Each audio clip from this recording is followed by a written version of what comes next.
সেটি হচ্ছে যে আপনার প্রধানমন্ত্রীর পুত্র জনাব সজীব ওয়াজেদ জয়কে নিয়ে প্রশ্ন করা, সে সময়কার প্রধানমন্ত্রীর পুত্র সজীব ওয়াজেদ জয়কে নিয়ে প্রশ্ন করায় আপনার আমি এটাকে পরিণতি বলবো না, আপনাকে এই ঘটনার মধ্যে দিয়ে যেতে হয়েছিল। আপনি কি এই বিষয়ে কিছু বলবেন? প্রশ্ন করা এবং না করা হলো আমার চরিত্র বৈশিষ্ট্য। আমি যে কোনো বিষয়ে যে কাউকে আমি প্রশ্ন করেছি। আমি 1964 সালে কপের নির্বাচনে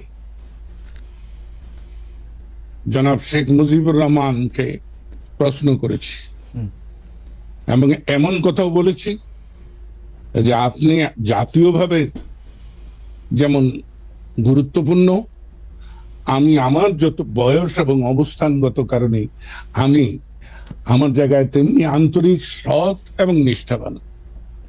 তাই আপনি যে প্রস্তাব গ্রহণ করেছেন মনোনয়নের ক্ষেত্রে, এ ব্যাপারে আমার আপত্তি আছে।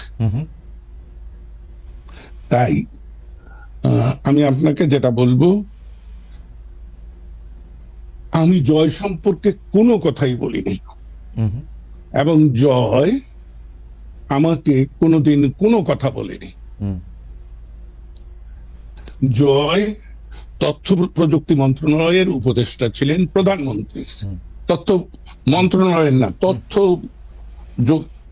যোগাযোগ মন্ত্রণালয়ের প্রধানমন্ত্রীর উপদেষ্টা ছিলেন। তিনি তাকে কি উপদেশ দিয়েছেন তা জানি না, আমাকে কোনো উপদেশ দেননি। বরঞ্চ আমি একদিন জয়কে বলেছিলাম বঙ্গবন্ধু স্যাটেলাইটের ব্যাপারে যে বাবারে এইটার কি করব। সে আমাকে স্পষ্ট করে বলেছিল যে বড় মামা, আপনি চায়না আর আমেরিকা সম্পর্কে সতর্ক হবেন। চায়নাদের যে জিনিসটা দেবে সেটা নিশ্চয়তা নেই, আর আমেরিকা 10 টাকার জিনিস 10,000 টাকা দাম ধরে বসবে। আপনি রাশিয়া, ফ্রান্সের এই 2 জায়গাটা বিবেচনা করতে পারেন। এই আমার 6 মাসের তথ্য প্রযুক্তি মন্ত্রণালয়ের একমাত্র জয়ের সঙ্গে কথা। তবে যে কথাটি বলা হয় বাংলা ভাষায় কিন্তু অনেক রকম ব্যাপার আছে, সেটা বাক্য গঠনে। আমি বলেছি জয়কে, এই কথা আমি বলেছি, সেটা জয়কে প্রশ্নবোধক না। আমি বলেছি জয় হলো প্রধানমন্ত্রী শেখ হাসিনার পুত্র, জয় হলো বঙ্গবন্ধু শেখ মুজিবের দৌহিত্র, এই হিসাবে। কিন্তু চাটুকার খোসামতকারীরা শেখ হাসিনাকে কি বুঝেছে আমি জানি না, এবং বিষয়টা কিন্তু এখানে না। ওকে ওকে, আমি একটু মাঝখানে একটু বলি। তার মানে আছে আপনি এটুকু প্রশ্ন করার জন্য আপনার মন্ত্রিত্ব চলে গেল আওয়ামী লীগে? না না না না না না, আমার মন্ত্রিত্ব ওখানে যায়নি, আমার আওয়ামী লীগ থেকে বহিষ্কার ওখানে হয়নি, হয়েছে কায়েমি স্বার্থবাদ। আমি শাসন ব্যবস্থায় আওয়ামী লীগের অভ্যন্তরে যে লুটেরা শ্রেণী, আমি নাম ধরে বলি, শেখ সেলিম, হাসনাত আব্দুল্লাহ, লিটন থেকে শুরু করে প্রত্যেকের সম্পর্কে আমি প্রশ্ন তুলেছি। শেখ হাসিনা সম্পর্কে আপনি প্রশ্ন তুলছিলেন? কার সঙ্গে? শেখ হাসিনা সম্পর্কে না, আমি শেখ হাসিনাকে সবসময় হাসতে হাসতে বলতাম, কারণ এক সময় তো তুই তুকারি করেছি।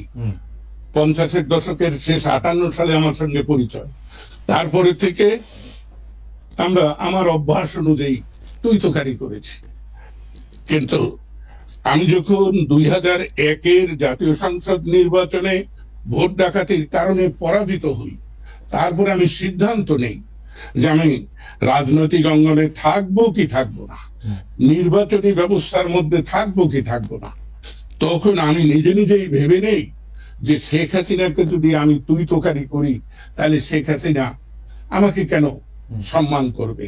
তাই আমি তখন থেকে তাকে আপনি বলা শুরু। ওকে, আমরা সরি আপনাকে ইন্টারাপ্ট করার জন্য। আপনি ওই জায়গায় বলতেছিলেন যে কেন আপনার মন্ত্রিত্ব চলে গেল, শেখ সেলিম, হাসনাত আব্দুল্লাহ, আমি সেইটা বলতেছি। জি, সেইটা নিয়ে। হ্যাঁ সব। জি, ওই যদিও তারা শেখ পরিবার দাবি করে, আসলে তো পরিবার বলতে কি বা নরনারী, তার সন্তান, বৃদ্ধ পিতামাতা থাকে তারা, কিন্তু এরা তো সেই পরিবারের আত্মীয় স্বজন। এদের লুণ্ঠনের বিরুদ্ধে, অর্থ পাচারের বিরুদ্ধে আমার বক্তব্য ছিল যে আমরা যে ছদফা আন্দোলন স্বায়ত্তশাসনের দাবি করেছি, সেটা হলো এইরকম যে পূর্ব পাকিস্তানের অর্থ পশ্চিম পাকিস্তানে চলে যাচ্ছে, সেটা আর ফেরত আসছে না। আমরা তো একই কাজ করছি আওয়ামী লীগ রাষ্ট্র ক্ষমতায় এসে। সেটা কি? যে আমরা দেশের সম্পদ, দেশের অর্থ বিদেশে পাচার করছি। আমার এখানে একটা ছোট্ট প্রশ্ন আছে। আপনি যাদের কথা বলছেন যে শেখ সেলিম, হাসনাত আব্দুল্লাহ, জনাব লিটন, তারা আসলে রাইটলি আপনি পয়েন্ট আউট করছেন যে তারা বিভিন্ন ধরনের লুটপাটে অংশ নিচ্ছে এবং আপনি সেটা নিয়ে প্রশ্ন তুলেছেন, কিন্তু আপনার কাছে কখনো মনে হয় নাই শেখ হাসিনার ডাইরেক্ট ব্লেসিং না থাকলে, ডাইরেক্ট অংশগ্রহণ না থাকলে তাদের পক্ষে কোনোদিন এই লুটপাট করা সম্ভব না? এটা কি বললেন? এটা কি বললেন খালেদ? আপনার যদি ইচ্ছা না থাকতো তাহলে আমি কি আপনার সঙ্গে এই মুখোমুখি সাক্ষাৎকার দিতে পারি? না, না। এবং আপনার ইচ্ছা না থাকলেও, আপনার ইচ্ছা না থাকলেও সেটা শেখ হাসিনার যদি ব্লেসিং নয়, শুধু ব্লেসিং তো ছিলই, তার একান্ত সম্মতি ছিল। রাইট। এবং এই ব্যাপারে আমি ছেলেটিকে পছন্দ করি আর না করি, সোহেল তাজ, সে কিন্তু এক সাক্ষাৎকারে বলেছে যে আপা আমাকে বলেছিল যত পারো অর্থ জোগাড় করো। আমি কিন্তু শেখ হাসিনা সম্পর্কে আমার খুব উচ্চ ধারণা ছিল। আমি মানুষের খোঁজ খবর নেই না, আর আমি কারোর বিরুদ্ধে যতক্ষণ পর্যন্ত সুনির্দিষ্ট ভাবে আমি আমার এই প্রত্যয় না জন্মে যে এই ঘটনাটি সত্য, ততক্ষণ পর্যন্ত আমি কারো সম্পর্কেই মন্তব্য করি না।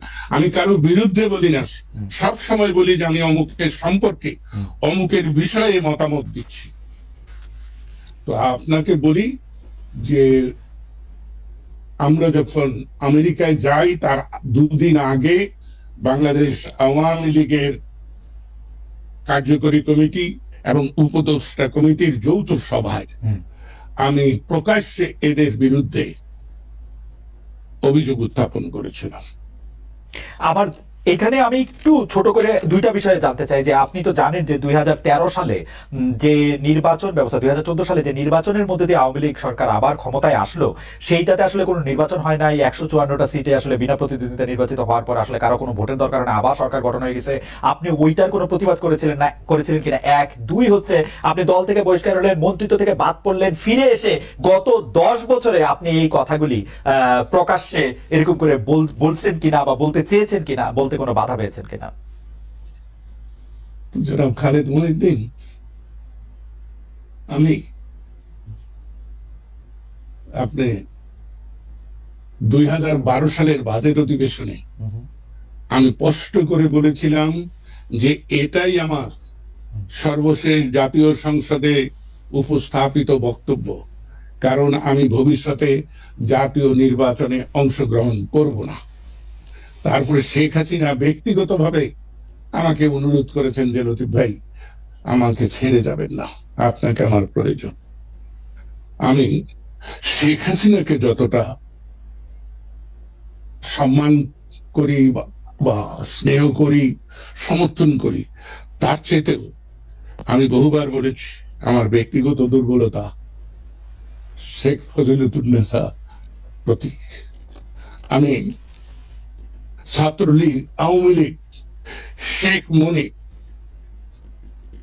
আব্দুর রাজ্জাক, এদের কারণে করতে পারতাম না যদি আমি শেখ ফজিলতুন্নেসার আশ্রয় না পেতাম।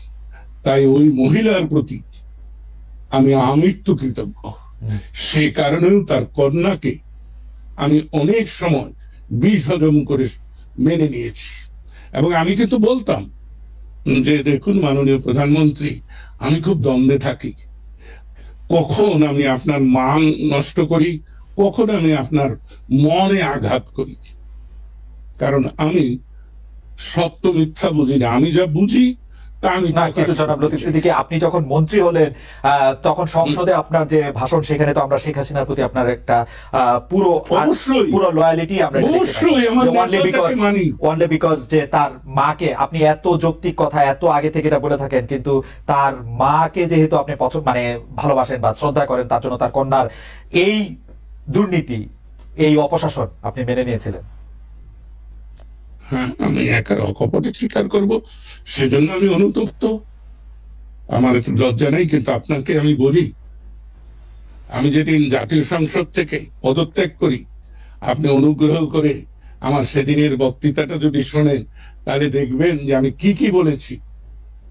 না, তখন তো আপনি মানে